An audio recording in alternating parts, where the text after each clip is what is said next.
தமிழ் மொழியால் இணைந்த அனைவருக்கும் வணக்கம்.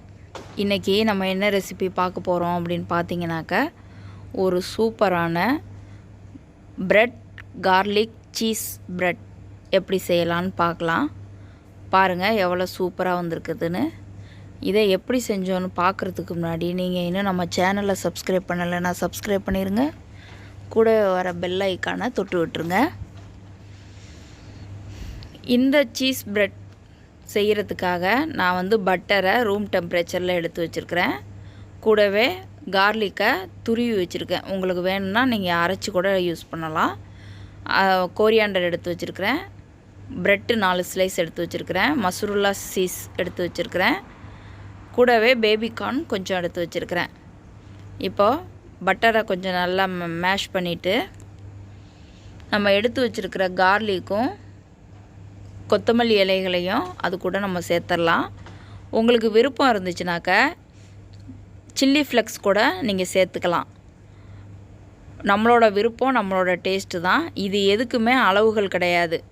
இதுவும் நம்மளோட டேஸ்ட்டு தான். சில பேருக்கு பட்டர் கூட சேர்த்தா பிடிக்கும், சில பேருக்கு குறைச்சி சேர்த்தா பிடிக்கும். அது நம்மளோட டேஸ்ட்டுக்கு தகுந்த மாதிரி நீங்கள் கூட்டவோ குறைக்கவோ செஞ்சுக்கோங்க.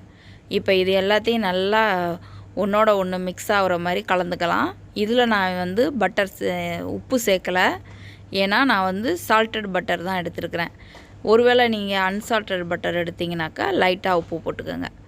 இப்போது இந்த கலந்த கலவையை ப்ரெட் எடுத்து ரொம்ப திக்காக அப்ளை பண்ணாமல் ரொம்ப தின்னாக ஜென்டலாக அப்ளை பண்ணுங்கள்.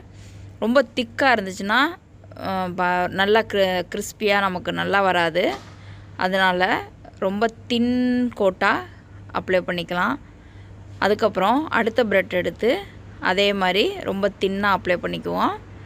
இப்போ அப்ளை பண்ணிவிட்டு நம்மளோட மொசரல்லா சீஸ் இருக்குல்ல, அதை எடுத்து ஸ்டஃப் பண்ணிடுவோம். ஒவ்வொரு பக்கம்தான் ப்ரெட்டில் நம்ம இப்போ கோட் பண்ணியிருக்கோம். இப்போது மொசரல்லா சீஸை நல்லா உங்களோட தேவைக்கு தகுந்த மாதிரி அது உள்ளே வச்சுருங்க. வச்சுட்டு கூடவே நம்ம எடுத்து வச்சுருக்கிற பேபி கார்னையும் ஸ்வீட் கார்னையும் அது கூட மேலே ஒன்று வச்சிடலாம். உங்களுக்கு வேணும்னாக்கா நீங்கள் க்ரீன் சில்லி கூட ஆட் பண்ணிக்கலாம்.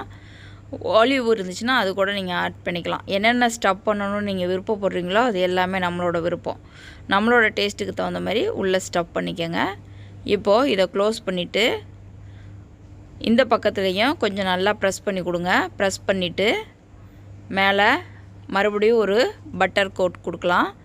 ஒருவேளை உங்களுக்கு 4 பக்கமும் பட்டர் கோட் கொடுக்குறது பிடிக்கலை அப்படின்னா மேலேயும் கீழேயும் மட்டும் 2 கோட் மட்டும் கொடுத்துக்கோங்க. இப்போ நம்ம உள்ளேயும் கோட் கொடுத்துருக்கோம்.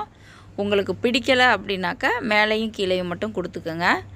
இப்போது ஒரு பக்கம் தடவிருக்கோம், இன்னொரு பக்கம் தடவலை. இந்த மாதிரி ரெண்டு இதையும் தடவி எடுத்துக்குவோம். இப்போது ஒரு தவா இல்லைனாக்கா தோசைக்கல் அடுப்பில் வச்சுக்கோங்க. அடுப்பில் வச்சுட்டு நம்ம தோசைக்கல் நல்லா சூடானதுக்கப்புறம் எந்த பக்கம் பட்டர் தடவி இருக்கோமோ அந்த பக்கத்தை வைங்க. அதுக்கப்புறம் மேல் பகுதியில் மறுபடி மிச்சம் இருக்கிற பட்டரை ஒரு கோட் கொடுத்துருங்க. உங்களுக்கு விருப்பம்னாக்கா நீங்கள் மூடி கூட போடலாம். மூடி போட்டிங்கன்னா அந்த மொசரல்லா சீஸ் நல்லா மெல்ட் ஆகி நல்லா கிடைக்கும். உங்களுக்கு வேணும்னாக்கா நீங்கள் மூடி போட்டு கூட செய்யலாம். லைட்டாக சிம்மில் வச்சுக்கோங்க.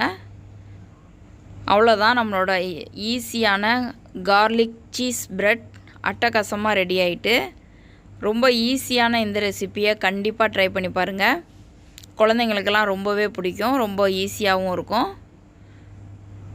கண்டிப்பாக ட்ரை பண்ணுங்கள். நம்ம சேனலை சப்ஸ்கிரைப் பண்ணுங்கள். உங்கள் ஃப்ரெண்ட்ஸோடு ஷேர் பண்ணுங்கள். தேங்க்யூ.